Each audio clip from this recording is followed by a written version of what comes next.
Hello, and thank you for watching this short video of my recover of a 32-year-old Extra 300. These first few pictures show the airplane as it was originally covered. The earliest pictures were dated 1993, and this was well before I was aware of its existence. I'm pretty sure the current owner at this time was not the builder of the airplane.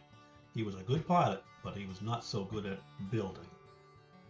At this particular time, the owner was competing in the IMAC aerobatic championships, and the airplane got a fair amount of use at this time. Unfortunately, while we're pretty sure that this is the Extra 300, we're not 100% sure on who the kit manufacturer was at that time. Also unknown at this time would be what particular engine was in this aircraft. Pretty sure the radio used at that time was a Futaba. Kind of gives it away with the name on the turtle deck. Sometime during this person's ownership of this particular airplane, it was obviously involved in an incident. The next two pictures show some of the modifications that were made. The obvious one is that it's not the same engine, and also the cowling has been modified along with that stripe, and it looks like the landing gear has been changed as well. When I received the airplane in about 2017, it was some changes again. The cowling had been changed, and also the landing gear was now a fiberglass unit. So let's begin. Here you see the airplane basically as I received it, and I've been flying it now for probably 7 years or so. The covering is extremely faded, as you can see, particularly when you look at the nose and realize that was the original color. Also, the trim pieces were starting to peel off in several areas, and it was just generally starting to look a little ratty. The high AC logo on the tail fin was used from 1987 until 1999, so it generally gives you a rough idea that the age is about appropriate. My original intent was to strip the airplane complete, fuselage, wings, tail feathers, everything, and recover it, possibly in a different scheme. However, the wings turned out to be not that bad a shape, so I reassessed and decided to leave the wings and just do the fuselage. For some reason, the rear portion of the canopy was painted red, and the pilot was installed to the front of that. I'm not sure why that was done.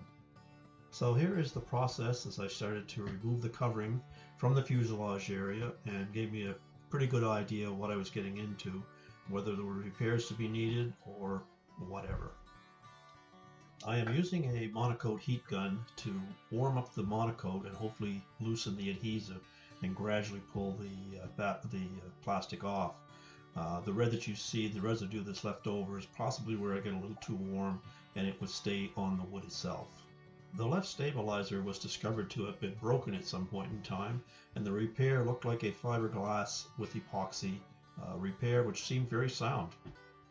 This area proved to be one of the worst damaged areas of the complete airplane, but again, the repair seemed to be fairly sound, and the stabilizer was quite rigid. As you can see in the rudder, there was a hole that had punched through at the lower part of it. Again, it didn't seem to affect it structurally, and it had been repaired with epoxy filler. The next picture shows a portion of the firewall with the Dubrow inline filler, and it looks like it's fuel soaked, but in actual fact they had epoxied that area and it was in very good shape. So I determined that the damages were not that bad. It didn't require any more repairs other than filling the dents, as you can see here on this elevator on the left side, and also on the stabilizer, just to smooth those areas out a little bit better for the application of the monocoat. Again, with the rudder, you can see the repairs that were done there, and again, smooth. I have had pretty good luck using a spackling compound to do the repairs rather than a plastic wood.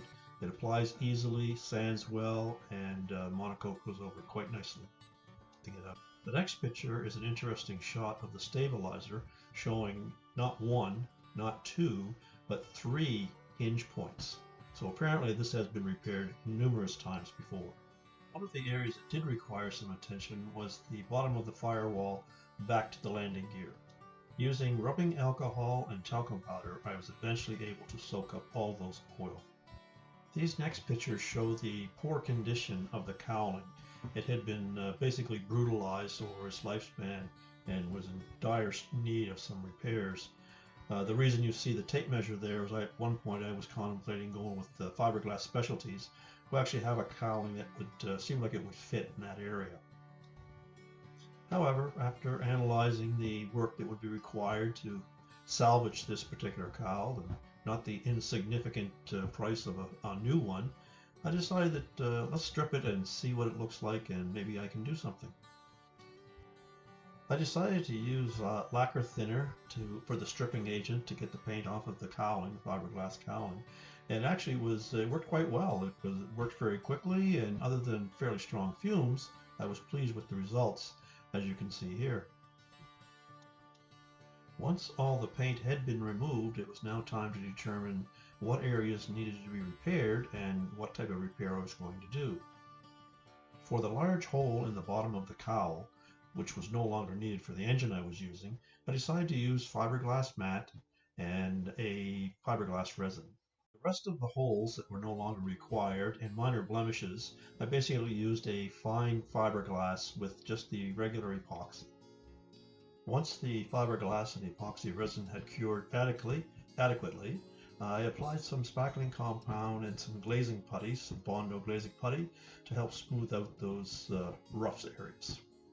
The bottom of the cowling didn't come out as good as I had hoped, but I didn't want to spend any more time filling and adding unnecessary weight to the nose of the aircraft, so I basically sucked it up and said it's good enough. At this point, the cowl is now ready to be primed and painted.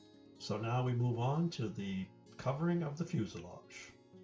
I had determined that one roll of Ultra Coat Deep Red would be sufficient enough to cover the fuselage and the tail feathers. I found the Ultra Coat plastic covering relatively easy to apply. It stuck very well to the structure, and heating it to shrink worked out very, very well. Here you can see the fuselage side installed around the perimeter and ready for the heat shrinkage. The next photo will show you the fuselage after the shrinking, and you can see that it does come up very taut and did a very nice job.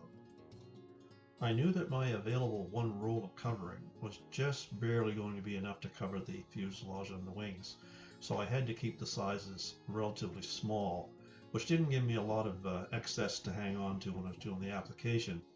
Thankfully, pretty much flat surfaces, it went together quite well.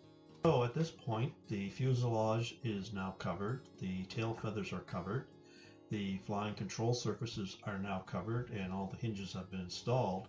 So basically we're just getting ready to do the trim work. Before that happens, I think I will have to do some painting to the cowl and to the canopy as well.